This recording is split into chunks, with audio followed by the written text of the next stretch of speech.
Sénégal ngi maaleykum salaam Sénégal ngi nanga def sawa. voilà jërë ngeen jëf ak seen ànd ak ñun rajo Sénégal Salam Sénégal yegsi nañ ci le grand entretien mooy pàcc bi ñoo dalale suñu gan saa yu ñu xëyee fii si suñu matinal Ramatoulaye Sarr ginnaaw ba ma la nuyu ma bàyyi la gan gi. jërëjëf Arona ñu fay la bu baax nuyu également les auditeurs de rajo Sénégal 92.5 alors gan gi tey. du kenn ku dul madame Soukeye Diop moom nag mooy directeur général du fonds d'entretien routier autonome depuis 2024 ingénieur la génie civil de formation moom nag moo njëkk a nekk jigéen gi nga xamante ni moo occupé direction FERA madame Soukeye Diop ñu ngi lay nuyu di la dalal ci Salam Sénégal. salaamaaleykum maa ngi leen di fay di kontaan si dalal ngeen ma dalal fii. ñu jégalu bu baax nag ci simili nga xamante ni toog nga di ñu ko xaar alors ñu bëgg a dugg rek ci li nga xamante ni moo di FERA tey boo doon xamle askan wi d'abord ak FERA lan la. waaw merci beaucoup boo déggee FERA mooy fonds d'entretien routier autonome bu ñu ne fonds maanaam structure la bu ñu def boo xam ne dafa war di dajale ay koppar. ay ressources pour def ko ci entretien routier léegi pour mën a comprendre entretien routier dañuy xool ñun suñu réseau routier suñu patrimoine routier parce que boo xoolee temps yëpp foog naa mooy coow li maanaam leb bi ñuy leb boo xoolee état li muy leb lu bari da koy def ci infrastructure routière donc tey jii infrastructure routière yooyu bu ñu ko tabaxee ba pare après ñii lebal nag dañuy bàyyi ak suñu bopp nga xam ne état moom moo war a wut ay ressources pour entretenir ko donc FERA fonds d'entretien routier loolu mooy loolu moo tax mooy rôle am moo tax ñu mettre ko en place depuis 2007 pour que mu mën di dajale xaalis bi war pour entretien bi et puis def ko ci loolu mooy alors mu mel ni da nga jiite bees tamit fonds routier boobule est-ce que mën nga ñu wax tey jii ba nga dikkee li nga xamante ne fekk nga ko fa waaw bu ñu ñëwee comme FERA fonds la rôle am ni ma ko waxee léegi moom mooy entretenir kii réseau routier bi alors li ñu fa fekk mooy bon bu ñu ñëwee gis nañ ne ressources yi comme toujours du doy parce que nu mu tuddati sax dañu Afrique dafa nekk pays en développement donc am na yeneen priorité santé ngi fi éducation ngi fi mais quand même il faut ñu am benn montant boo xam ne moom mooy servir ci entretien bi ñu ñëwee gis nañ ne doyul kon ci ñaata la tolloon pardon ma ni ci ñaata la tolloon bon actuellement budget bi c'est à peu près moins de 100 milliards là où nga xam ne FERA comme structure de financement la xaas bi day jaar ci moom rek mu financer yeneen structure yi ñuy wax bénéficiaire donc bénéficiaires yooyu bari nañ bokk na ci par exemple AGEROUTE nga xam ne ñoom ñooy def programme d'entretien travaux yi léegi nag li ma doon wax sànq mooy ressources yi doyul donc bu dee yow li nga am doyul da nga koy sakkanal donc li ñu fi fekk moom mooy ci répartition bi benn allocation bu amoon lu ci bëri di dem ci collectivité territoriale yi leneen li war a dem ci entretien routier bi donc boo defee fenn bàyyi fenn fi rek déséquilibre day am donc ñun bi ñu ñëwee loolu lañ fi fekk allocation boo xam ne peut-être équilibré wul donc ñun bi ñu ñëwee li ñu bëgg li ñu def mooy jéem ko équilibré donc ci loolu la ñu nekk yaa ngi wax ne sànq ressources yi doyul yan pexe stratégie ngeen taxawal ngir ressources yooyu mën a mate alors peut-être damay ñëwaat ci ressources yi wax fu mu jóge parce que FERA tey bi ñuy def ay texam dañu définiraale fan lay jëlee ay ressources bi ci njëkk moom mooy TUR taxe d'usage de la route moom dañ ko créé waale sax ak FERA d'accord donc dañ koy jël taxe boo xam ne taxe parafiscale la sur les produits pétroliers maanaam tey kii dawal oto litre essence bu mu jënd am na lu ñu ciy jël loolu mooy doon taxe moom la ñu tuddee TUR ñu reversé ko waaw reverse bi peut-être nañ ci ñëwaat parce que day jaar ci état balaa muy ñëw suñu voilà loolu aussi difficulté la léegi beneen source bi moom mooy dotation état parce que état dafay jàppale structure parapublique yi di leen jàppale dotation état mais boo xoolee texte FERA quand même am nañu près de 19 sources de financement FERA en tant que structure parapublique am na droit dem lebi emprunt yi bokk na ci sources yi mais ci 19 sources yooyu ñetti sources yooyu rek lañ ci mobiliser tey moom mooy TUR bi dotation état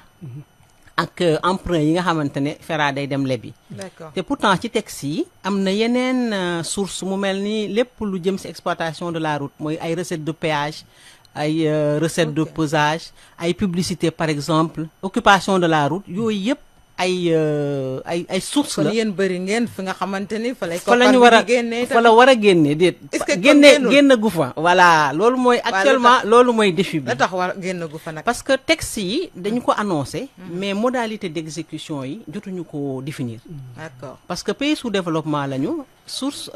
boo xoolee source yooyu ressources yooyu dañ ko bokk ak ñeneen boo gisee recette de péage tey bon autoroute péage am na si wàll aujourd'hui am nañu structure bu tudd ADS ñoom tam am nañ si wàll donc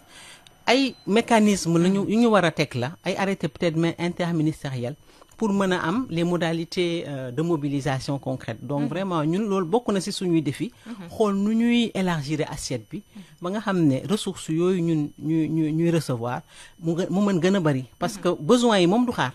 ndax tali yi moom tout le temps dañ koy gis boo xoolee tey Sénégal am nañu un réseau parce que boo xoolee réseau routier bi dañ ko mi ngi toll ci ñaata mi ngi sollu parce que réseau routier Sénégal dañ ko subdiviser en deux li ñuy wax réseau routier classé ak réseau routier non classé mooy lan réseau routier classé mooy réseau bi nga xamante ne moom la nit ñi di gën a jël mooy assurer plus de 90% des déplacements mooy route nationale yeeg route départementale yi nga xamante ne mooy jokkale dëkk yi gën a rëy loolu boo ko xoolee réseau routier classé boobu 16500 kilomètres la mais si 16500 kilomètres yi daanaka 40% rek lañ ci revêtir moom moo am goudron donc ça veut dire que déjà foofu rek gis nga liggéey bu mu kii kon moitié bi atteindre guñ ko pour ci revêtement bi voilà léegi pour mën a comprendre pour mën a comprendre impact entretien da ngay gis ne par exemple tey 1 kilomètre de route revêtue mi ngi jar à peu près 300 millions donc gis nga patrimoine routier kon Sénégal mooy patrimoine bi gën a rëy donc dañ ko war a conserver loolu moo tax FERA am solo war nañ toujours ñu nekk voilà nekk toujours du suivre pour que ressources yi di disponible ñu mën a entretenir parce que boo nee entretien il faut nga xam sa réseau chaque année comme je l'ai dit tout à l'heure ñun structure de financement lañu mais am na yeneen structure yuy exécuter AGEROUTE la ñoom ñoo yor planification bi ñoom ñooy xool réseau bi parce que tey jii am nañu ay outils yu xarañ yoo xam ne tali bi fu nekk ci Sénégal mën nañu xam type de dégradation ba fa nekk ñaata moo koy defar ak tam période bi nga xamante ni il faut ñu defar ko pour mën a circulation bi gën a mën a kii alors madame la directrice dañuy gis parfois ñu ni am na yenn poids lourds yoo xam ne dañuy dégrader yoon yi ku ci mel ni les gros porteurs yi jógee des pays de la sous-région ñëw fii alors ñooñu bu fekkee dañoo participer ci dégrader yenn voies routières yi ana ñoom lan moo leen ci war a mën a fekk yéen ci ñoom alors pour poids lourds yooyu damay fàttali ne sous région bi am na lu ñuy wax règlement 14 moom moo tënk un peu kii voilà transport boobu léegi dafa doon problème nga tabax rek ñeneen ñëw di yàq donc du ay pénalité moo koy régler voilà ñun en tout cas li règlement 14 wax mooy ku ñëw surchargé dañ la war a décharger ba nga xam ne yow doo yàq tali bi parce que li ngay fay noonu comme pénalité du dara par rapport ak effort bi ñuy nar a def pour entretenir route yi donc vraiment loolu Sénégal mi ngi ci dox jéego yu bëri c'est vrai que règlement 14 boobu nekk ci à 100% day metti mais quand même ñu ngi siy dox. lan mooy gàllankoor bi pour que mu naqaree respecter. parce que acteurs yi dañu bëri. te foog nga waxtaan ak ñoom sensibiliser leen. parce que acteur bi nga xam ne moom transport lay def. moom li muy gis rek moom mooy sol camion ba mu fees. marchandise am dem alors que xamul ne tali bi dafa am dimensionnement bu ñu nee tey tali dañ ko dimensionné pour 20 ans. c'est parce que dafa am lenn luñ ko war a yen. boo ko yenee lu ëpp loolu xëj na 20 ans yi du fa yegg. te entretien bi day metti donc vraiment côté boobu ñu ngi ci ak acteurs yi di waxtaan ak ñoom mais au finish. li gën en tout cas def nañ boo gisee léegi am na ay postes de péage de pesage yu bëri dañ leen di décharger parce que décharger bi mooy li war mais buñ décharger wu itam le surplus ñoom dañ leen di pénaliser mais normalement ku ñu pénaliser après mën nga chaque fois nga yor liñ lay pénaliser sa poche nga xam ne après da nga koy fay rek dem.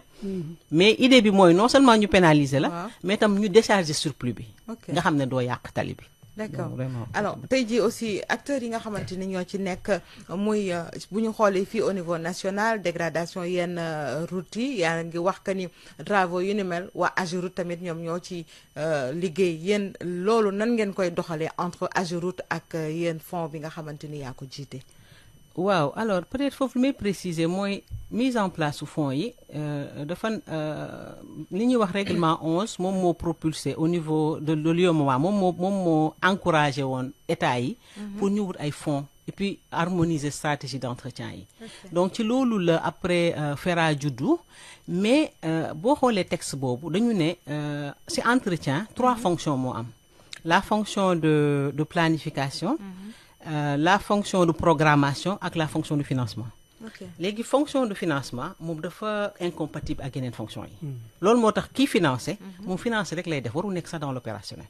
léegi ñun suñu rôle mooy financer. mais quand même dañuy financer structure yi nga xamante ne ñoom ñooy intervenir ci entre. loolu moo tax AGEROUTE. ñoom ñoo yor pàcc bi gën a ngande ndax ñoom ñoo yor programme d'entretien routier annuel li ñu naan PERA. c'est ça te PERA chaque année lu ñuy suivre la parce que ñoom chaque 3 ans dañuy def benn programme bu rëy bu ñu tuddee programme triennal glissant.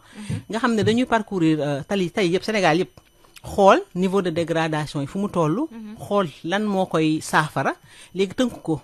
léegi nag loolu moom mooy doon suñu base de programmation. léegi ñoom buñ ci paree dañuy ñëw indil leen voilà. léegi ñun ñu xool nag dañ ko war a financer parce que tey jii boo xool besoin yi ci 3 ans yi passé c'est à peu près 120 milliards par an. 120 milliards par an. te fi mu nekk moitié bi sax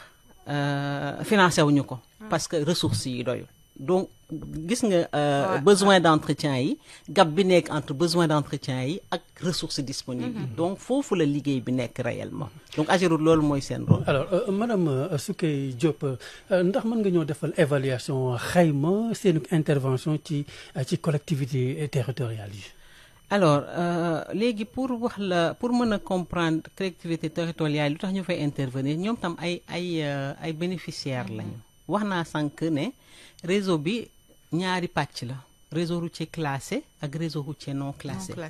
léegi réseau routier non classé boobu acte 3 de la décentralisation dafa wax ne collectivités yi ñoom ñooy responsable bi ñoom ñoo am gestion bi. donc boo ciy intervenir faaw nga jaar ci ñoom. loolu moo tax réseau boobu nag lu ci bëri ay piste la ay route en terre. ak peut-être voirie communale mooy maanaam. voilà voilà gox-goxaan yi yoon yi leen relier loolu la moom mooy réseau routier non classé boo ci intervenir da ngay jaar ci collectivité yi loolu moo tax FERA dernière année yi intervenir na pour travaux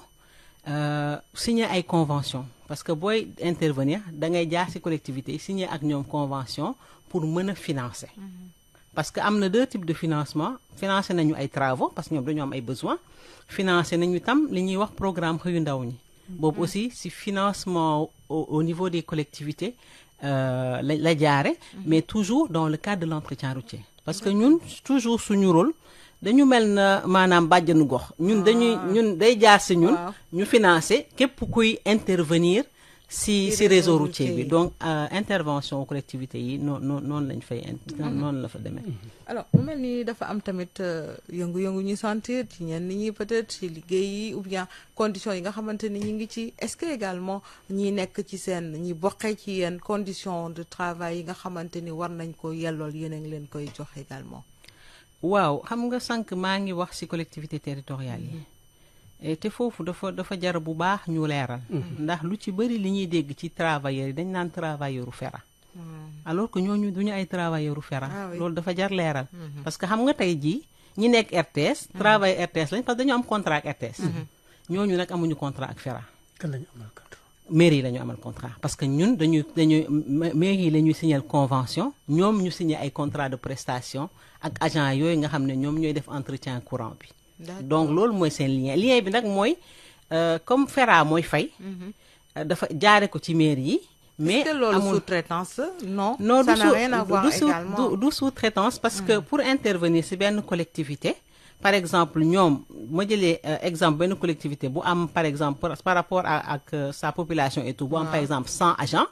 ñooñu dañ leen signer convention boo xamante ne day jël day mën a fay 100 agents. D'accord. chaque mois au lieu muy jaar ci collectivité bi FERA da leen di fay directement peut-être loolu moom moo andi amalgame bi mais duñu ay liggéeykatu FERA tey boo xoolee FERA nekkul sax ci région yi FERA niveau central kese la nekk Dakar la nekk te li ñu am ci liggéeykat matul 50 donc foofu matul 50 alors que ci programme xëyu ndaw ñi xëyu ndaw ñi programme bu état defoon la en 2021 ces dernières années quand même en 2023 2024 FERA intervenir na ci parce que da doon recevoir une dotation de l'État pour programme xëyu ndaw ñi léegi si xaalis boobu ñuy recevoir d'ailleurs li andi coow li moom ngay dégg ak bor yi c'est parce que dañu am ay engagement yu ëpp budget boobu xam nga boo amee bon peut-être loolu volonté politique gu direction générale bi woon la da am ay dañuy recevoir par exemple x de l'État mais yow nga dem jël 3 fois x loolu boo ko defee ay bor rek ngay am quelle que soit situation bi donc loolu moo ñu topp dañu ñëw fekk fi ay bor bien que 2024 bi fay nañ ci 11 milliards mais bor yi des na. bor yi ñaata la. bor yi voilà tolloon na à peu près autour de 20 milliards donc fay nañ ci une grande partie waaw loolu moom moo des donc actuellement sur 2025 dañoo bëgg éponger dette yooyu pour que ñu apaiser quand même climat social bi parce que quoi qu'on dise ay salaire la lu sensible la te dañ leen ko amel donc ñun ñu ngi liggéey pour que le plus rapidement possible ñu mën a mobiliser beaucoup de ressources pour mën leen fay seen ay xaalis. mais est-ce que xamle leen ngeen ko maanaam xamal ngeen ko ñoom liggéeykat yooyu la ba nga xamante ni mouvement d'humeur bi crise bi nga xamante ni ñu ngi koy kii ñu mën a dal xam ni exactement que peut-être comme on dit l'État c'est une continuité mais ñu xam ni yéen a ngi ci jéego ngir rekk saafara lu ni mel. waaw ñu ngi ciy jéem parce que man boo xoolee vraiment man dama ubbil samay buntu ñëpp. maire yi chaque fois ñoom xam nañ ne ñoom ñoo signé ay contrat ak travailleurs yi même travailleurs yi des fois dañuy dem kaas ci mairie bi mais après dañuy ñëw sax buntu FERA di kaas mais ñu mel noonu da ngay wax ak ñoom peut-être lu ci bëri contrat bi ñu leen signé sax mënuñu ko lire mënuñu ko exploiter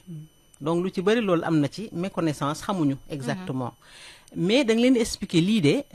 contrat bi yéen ak waa mairie bi la c'est vrai que ñun ñoo leen di fay ñoo ngi ci jéem mais ressources yi ñoo matewul vraiment travail de communication boobu lañ nekk mais tam lu am solo lu ñuy def actuellement mooy évaluation parce que gis nañ ne sur 2023 2024 par exemple presque 25 milliards def nañ ko ci programme xëyu ndaw ñi donc voilà donc loolu dafa bëri léegi autorités yi liñ ñu sas mooy taxaw leen quand même ngeen évaluer waaw parce que plus de 504 conventions presque Sénégal yëpp presque la quasi-totalité des collectivités amoon nañu convention léegi li ñu wax mooy taxaw leen ngeen évaluer xool impact réelu xaalis bi ngeen dugal ci collectivités yi loolu mooy permettre ñu mën a définir les perspectives xool nuñ ci gën a demee pour plus d'efficacité. Justement li nga xam te moo di orientation bi ginnaaw bi ngeen defee xayma évaluation tey jii 2024 lañ la tabb ci boppal FERA tey jii sa orientation yi fan nga bëgg yóbbu kër gi. waaw wax naa ko léegi boo nekkee ci situation boo xam ne li nga am doyul da ngay sakkanal donc ñun vraiment ci loolu orientation yooyu lañu nekk dañu wax ne li ngeen yor nii xool leen nu ngeen koy sakkanale ba ñu am un financement transparent et efficace de l'entretien routier et puis c'est vrai collectivité yi wax naa ko léegi suñu bénéficiaire lañ mais dañu war a ñun gën a concentré wu ci programme d'entretien routier annuel bi moom mooy PERA bi nga xam ne AGEROUTE moom lay def te moom mooy tali yi gën a mag yi ñëpp bokk parce que boo xoolee dernière année yi gis nañ ne dégradation yi bëri na parce que li ñuy mesurer le niveau de service moom mooy le pourcentage de routes en bon et moyen état loolu ñun li ñu sas mooy que loolu noonu usager bi bu mu sentir ne route ñi ngi dégradé te gis nañ ne ces dernières années boo ko boolee changement climatique yi inondation yi route yi dañuy yàqu te loolu ñun en tant que FERA dañ ci war a veiller de telle sorte que route yi ñu nekk en bon état donc aujourd'hui en tout cas pour résumer suñu orientation mooy un retour à l'orthodoxie pour que ñun ñu concentrer wu suñu mission principale bi nga xamante ne mooy entretien routier. alors ministère des infrastructures routières ak ñoom tamit su boobaa ana lan mooy seen apport tamit ci liggéey gi nga xamante ni yéen a ngi koy def. alors il faut li ñu war a wax mooy que FERA dafa nekk sous la tutelle technique du ministère des infrastructures ak sous la tutelle financière du ministère des finances. Donc ministère des infrastructures tey ñoom ñoo ñu coiffé sur le côté ci côté technique bi. Donc orientation yi si ñoom lañ koy jëlee d'ailleurs sànq maa ngi wax bàjjenu gox. ministre bi tey yaa ngi ko bajee mais loolu la ma wax. bi mu ñëwee daf ma ne yow da nga war a nekk bàjjenu gox nga xam ne yow yaay séddale. léegi nag lañ la jàppale xool li nga war a jot. nga jot ko donc ñoom aussi côté si fànn yooyu la. tutelle technique pour faciliter voilà pour que li ñu war a jot nga xam ne finance lay jaar ñu jot si nu mu waree et surtout TUR bi parce que loolu mooy enjeu bi tey. TUR bi tey c'est vrai dañ koy jot mais dafay jaar si keesu état. te ku ne état. wax ay soxla donc bu jaaree foofu tey xëj na santé bu taxawee éducation taxaw leneen taxaw xëj ma man entretien dañ ma naan xaaral loolu moo tax ñun dañu bëgg ñu dellu siwaat parce que boo xoolee texte communautaire yi but bi mooy que fonds yi ñu autonome nga xam ne dañuy am seen ay fonds loolu la ñu bëgg TUR bi comme ressource dédiée la FERA moo taxoon ñu instauré ko nañ ñu ko defal si benn caisse boo xam ne ñun dañ siy jot directement même bu dee état da si jël dara mais quand même ñu assurer ñu ko sécuriser ñu ko mu bañ a am intermédiaire parce que intermédiaire boobu day jël temps te tam assuré woo ni 2024 par exemple ñun liñ ñu waxoon ne moom la ñu jot structure bi jotuñu lépp donc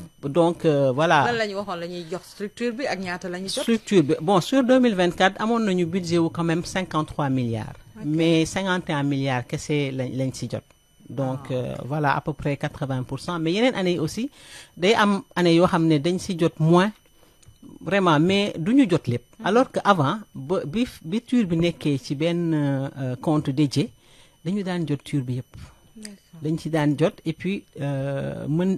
loolu day gaawal sax liggéey bi ndax bu boobaa doo am intermédiaire bi da ngay jël directement fay parce que tey boo xoolee à part entretien bi ñuy def wax naa sànq ne FERA en tant que structure parapublique mën na jëli ay mën na am bor léegi bor yooyu nga am service de l'ADEME da nga koy fay léegi pour fay ko ci TUR bi ngay jël léegi bu dee yow te bëriwul yow li nga am déjà da nga ciy fay bor da nga ci war a am ay entretien fële ci voilà da ngay ba pare da nga ci def fonctionnement tey jii fonctionnement wu structure yi comme AGEROUTE FERA moo ko yor DGIRD FERA moo yor une grande partie du fonctionnement ANASER nga xam ne ils font de la sécurité routière ñoom aussi une grande partie seen fonctionnement ADS yéen la bokk non ADS bokkul si ñun voilà donc ñun suñu structure bénéficiaire yi AGEROUTE la DGIRD mooy direction générale des infrastructures du désenclavement ANASER la collectivité territoriale am nañu également DGTR la direction générale des transports routiers ak CFPT bi nga xam ne centre de formation la donc ñun fi ñu nekk nii xaas bi day jaax si ñun rek mais dañu koy non seulement da ngeen bëgg autonome mais da ngeen bëgg ngeen aussi ñu yokkal leen budget boobu ba nga xamante ni ñu ci bëri di ngeen parvenir à couvrir tout ça exactement budget boobu faaw ñu yokk ko parce que bu ñu ko yokkul toujours dañuy sentir gab boobu parce que boo toogee entrepreneur defoo entretien da nga koy sentir dafa mel ni sa kër tey bien sûr dafa am lu ñuy wax entretien courant ak entretien périodique entretien courant mooy peut-être comme si kër gi boo xëyee balee ménage def yu sew sewaani mais am na loo xam ne entretien périodique la tudd grand ménage bi da nga ko war def ak tam des fois bu par exemple hivernage yi waaj a ñëw nga defaraat étanchéité par exemple parce que xam nga loolu du travaux yu bëri mais boo ko deful tey taw bi ñëw sa kër seen mën nga si ñàkk lu bëri waaw kay donc ñun si loolu la ñu nekk il faut que entretien courant bi ak entretien périodique bi ñu assurer ko de telle sorte que ñu am équilibre au moins niveau de service bi mu bañ a dégradé wu même bu ñu ko mënul yokk parce que besoin yi bëri na mais quand même mu bañ a dégradé wu nga xam ne usager bii jël tali bi dina gis ne man ka tali bi may jël ni tali bu baax la ça va pas demander beaucoup d'investissement alors on va justement rebondir sur ce point en français Madame Soukeye Diop vous êtes la directrice générale du Fonds d'entretien routier autonome aujourd'hui vous voulez vraiment que le fonds que vous dirigez donc soit autonome non seulement, mais que le budget soit revu à la hausse. Oui, effectivement, parce que nous sommes dans un pays en voie de développement, donc avec des besoins en entretien très importants, parce que la politique de l'État en matière d'infrastructure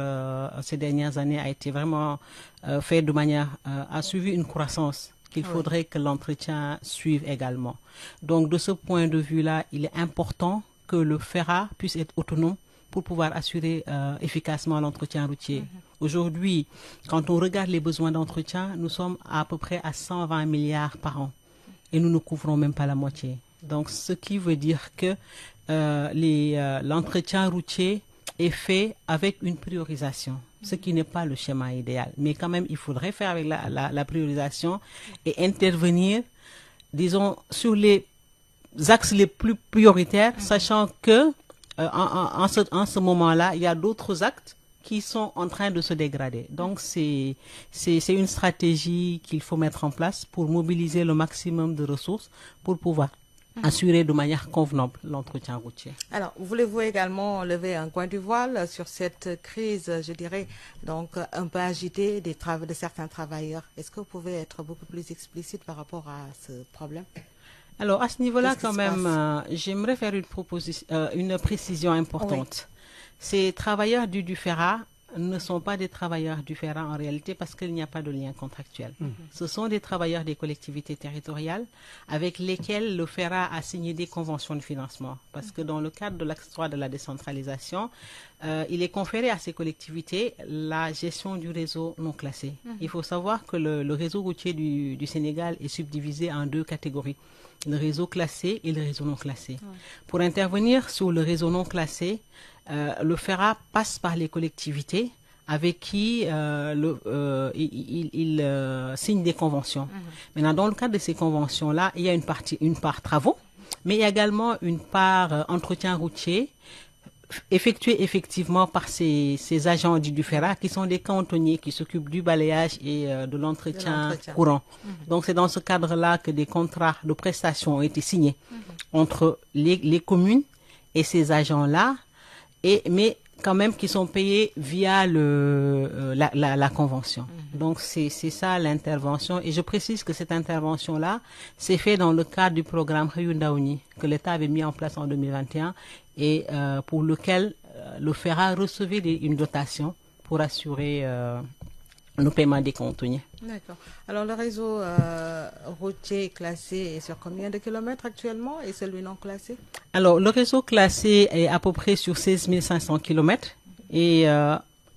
peu près 40% seulement sont revêtus. Le réseau non classé, il est beaucoup plus vaste, il est autour de 30 000 kilomètres. Voilà,